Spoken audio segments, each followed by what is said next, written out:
Assalamualaikum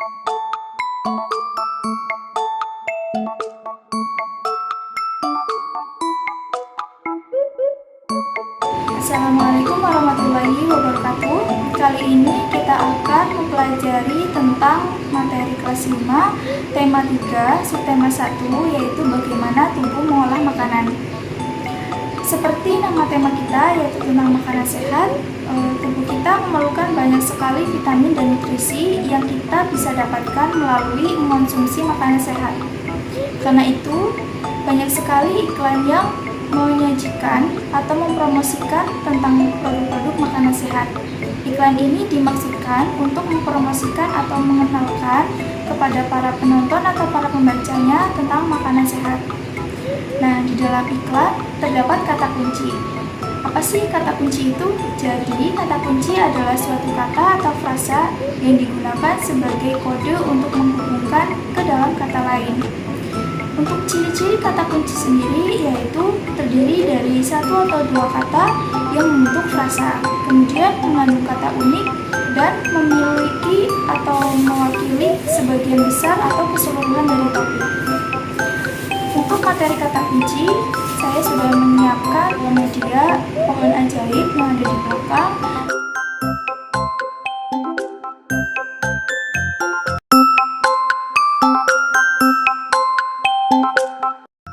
Dengan menemukan kata kunci pada iklan makanan sehat, kita menjadi tahu bahwa masyarakat sudah banyak yang peduli tentang pentingnya makanan sehat. Penyempurna dari makanan sehat sendiri yaitu dengan mengonsumsi susu. Susu umumnya dihasilkan oleh sapi. Bagaimana sih sapi bisa menghasilkan susu? Kita akan membahas tentang pencernaan sapi ya, yang ada di belakang saya. Jadi, sapi mula-mula akan mencerna makanannya yaitu dengan mengunyah makanannya di dalam mulut sapi. Kemudian, setelah makanan dikunyah oleh mulut sapi, makanan akan diteruskan ke dalam rumen atau perut besarnya sapi. Di dalam rumen ini, makanan dicerna menjadi bubur dan makanan akan diaduk oleh dinding-dinding rumen. Kemudian setelah proses yang di rumen ini sudah selesai, makanan akan dikembalikan kembali ke mulut sapi untuk dikunyah yang kedua kalinya. Setelah dikunyah yang kedua kalinya, makanan ini akan diteruskan ke dalam retikulum atau perut jala sapi. Di dalam retikulum terjadi proses fermentasi, absorpsi atau penyerapan, dan proses penyaringan makanan.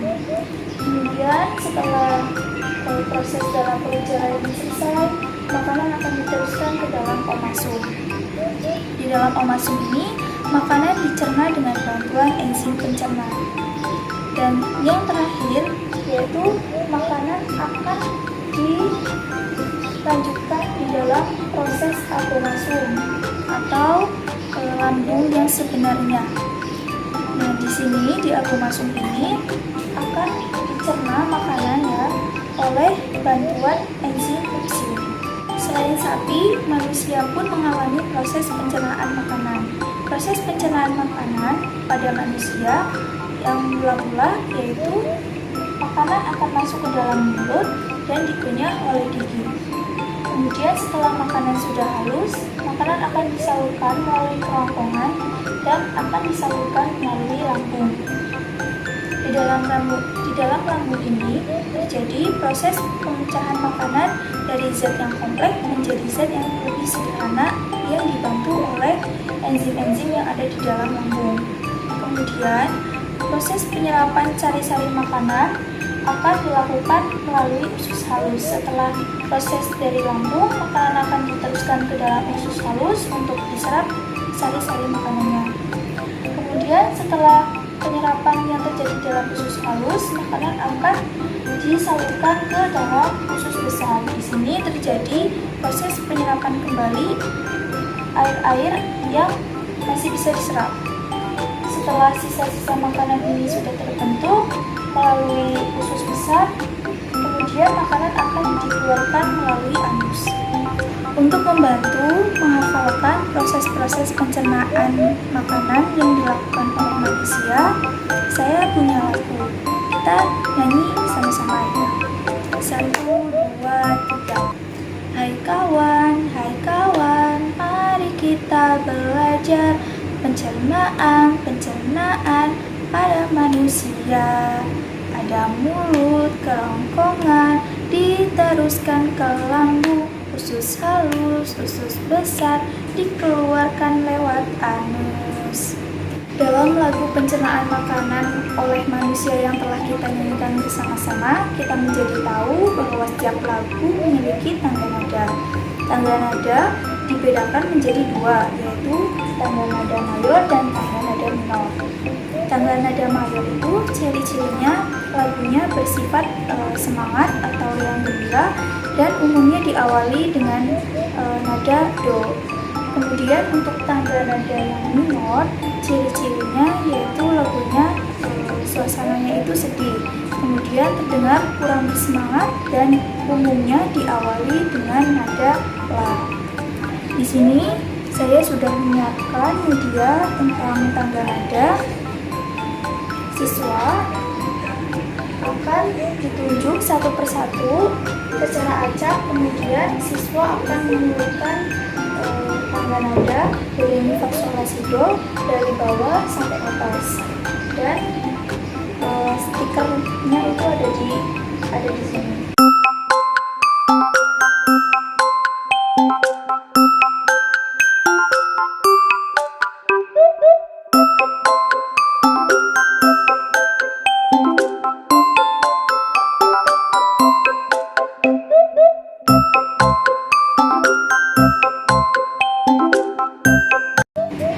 Selanjutnya yaitu seperti ini, yaitu tangga nadanya yang berawalan di bawah yaitu do, re, mi, fa, sol, la, si, do.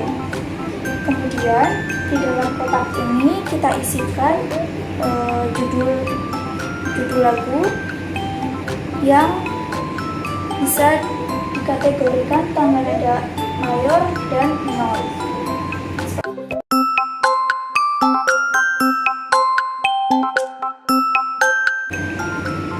Kemudian siswa ditunjuk lagi secara acak untuk mengambil salah satu kotak yang diinginkannya.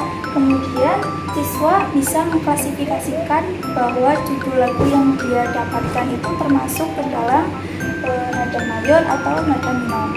Seperti itu.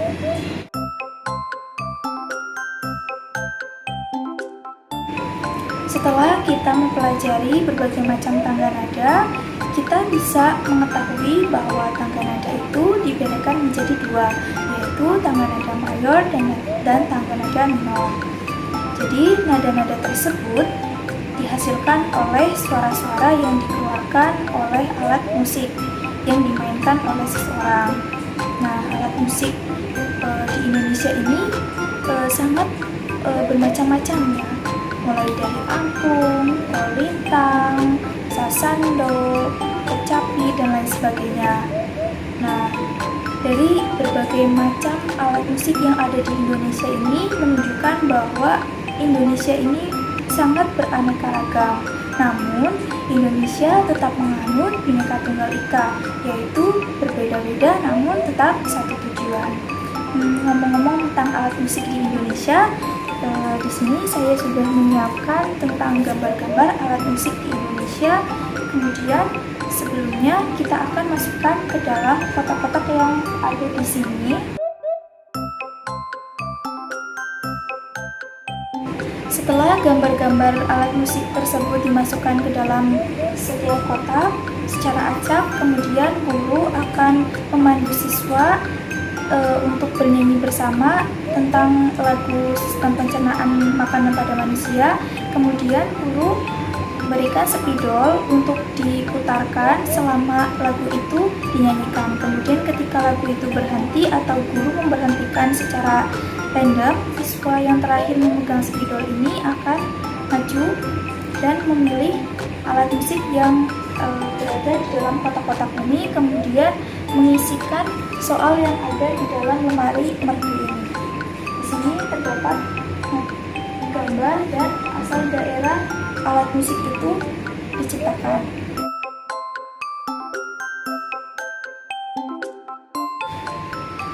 Oke, setelah kita belajar tentang tangga nada nada dan alat-alat musik yang berasal dari Indonesia, kita menjadi tahu bahwa Indonesia ini sangat kaya dengan beraneka ragamnya, yaitu suku, budaya, alat musik, kesenian, dan lain sebagainya.